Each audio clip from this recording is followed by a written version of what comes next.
Ratan ટાટાની Tata motor company ફડચામાં જતી હોય છે. એટલે રતન ટાટાને એમ થાય છે કે હવે મારે આ કંપની વેચી દેવી જોઈએ. એટલે તે બિલ ફોર્ડને મળવા માટે મુંબઈથી રવાના થાય છે. બિલ ફોર્ડને જઈને વાત કરે છે કે મારે આ ટાટા મોટર કંપની મારે વેચવી છે.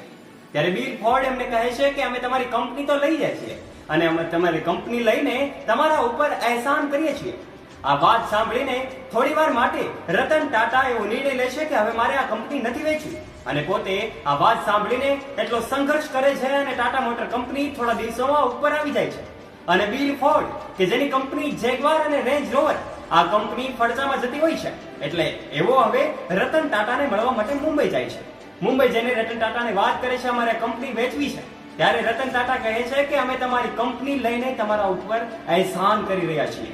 દોસ્તો, હંમેશા આ વિચારો જ આપણને નવી ઉર્જા આપે છે. આ વિશે આપનું શું કહેવું છે? તમારો મત પણ અમને કમેન્ટ કરીને જરૂરથી જણાવજો.